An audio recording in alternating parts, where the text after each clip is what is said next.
Assalamualaikum warahmatullahi wabarakatuh. Saya Reza Rizky Paujan akan mempresentasikan tugas ekonomi teknik. Judulnya inflasi. Apa itu inflasi? Inflasi adalah proses meningkatnya harga secara umum dan terus-menerus sehubungan dengan mekanisme pasar yang dipengaruhi banyak faktor, seperti peningkatan konsumsi masyarakat, likuiditas di pasar yang berlebih sehingga memicu konsumsi atau bahkan spekulasi, hingga ketidaklancaran distribusi barang. Inflasi merupakan indikator untuk melihat tingkat perubahan, dan inflasi dianggap terjadi apabila proses kenaikan harga berlangsung terus-menerus dan saling berpengaruh satu sama lain. Penyebab inflasi. Terjadinya inflasi disebabkan oleh berbagai faktor. Yang pertama, tarikan permintaan atau demand pull inflation. Inflasi ini disebabkan permintaan atau daya tarik masyarakat yang tinggi pada suatu barang atau jasa, yang mana biasanya dipicu dari membanjirnya likuiditas di pasar, sehingga permintaan jadi tinggi dan memicu perubahan tingkat harga. Peningkatan permintaan ini menyebabkan harga faktor produksi meningkat. Yang kedua, desakan atau tekanan. Produksi atau distribusi atau cost push inflation. Inflasi ini disebabkan dorongan kenaikan biaya produksi dalam jangka waktu tertentu secara terus-menerus. Biasanya, inflasi jenis ini dipengaruhi desakan biaya faktor produksi yang terus meningkat, kelangkaan produksi, dan kalangan distribusi. Yang ketiga, inflasi campuran atau mixed inflation. Inflasi ini terjadi akibat kenaikan penawaran dan permintaan yang disebabkan oleh ketidakseimbangan antara keduanya.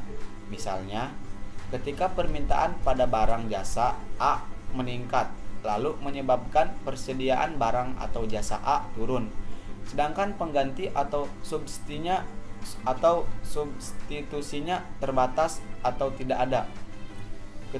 Ketidakseimbangan ini akan mengakibatkan terjadinya inflasi. Jenis-jenis inflasi berdasarkan kenaikan harga itu ada 4. Yang pertama, inflasi ringan atau kenaikan harga di bawah 10% dalam setahun. Yang kedua, inflasi sedang atau kenaikan harga di antara 10% sampai 30% dalam setahun. Yang ketiga, inflasi berat atau kenaikan harga di antara 30% sampai 100% dalam setahun. Yang terakhir, hiperinflasi atau inflasi tidak terkendali. Kenaikan harga di atas 100% dalam setahun. Inflasi berdasarkan asalnya ada 2, yaitu inflasi dalam negeri atau domestic inflation dan inflasi dari luar negeri atau imported inflation. Berdasarkan besarnya cakupan pengaruh terhadap harga. Yang pertama, inflasi tertutup atau closed inflation. Kenaikan harga yang terjadi hanya berhubungan dengan satu atau dua barang tertentu. Yang kedua, inflasi terbuka atau open inflation. Kenaikan harga yang terjadi pada semua barang secara umum. Yang terakhir, hiperinflasi atau serangan inflasi yang sangat hebat, sehingga harga barang atau jasa terus berubah dan meningkat setiap saat. Akibatnya, orang-orang yang tidak dapat menahan uang lebih lama karena nilai uang terus merosot. Dampak inflasi. Terjadinya inflasi tentu memberikan dampak yang beragam, bukan hanya negatif tetapi juga ada yang positif. Apa saja dampaknya? Simak penjelasan. A. Dampak inflasi terhadap pendapatan. Inflasi dapat mempengaruhi secara positif maupun negatif terhadap pendapatan masyarakat. Misalnya saja saat terjadi inflasi lunak, maka perusahaan akan merasakan dampak positif karena terjadi perluasan produksi sehingga dapat meningkatkan perekonomian. Namun inflasi ini justru akan berdampak buruk terhadap para pekerja dengan pendapatan tetap, karena nilai uang yang diterima tidak berubah sementara harga barang atau jasa semakin tinggi. Yang kedua, dampak inflasi pada bidang ekspor. Biaya ekspor akan mengalami kenaikan biaya yang tinggi saat terjadinya inflasi. Hal ini tentu saja berdampak negatif untuk para pelaku ekspor. Kenaikan biaya tersebut juga akan membuat kemampuan ekspor suatu negara berkurang karena kalah saing dengan barang dari negara lainnya. Pada akhirnya, pendapatan devisa hasil ekspor pun akan berkurang. Yang ketiga, inflasi, dampak inflasi terhadap minat menabung. Pada saat inflasi terjadi, minat menabung seseorang akan semakin berkurang karena bunga yang didapatkan menjadi jauh lebih kecil.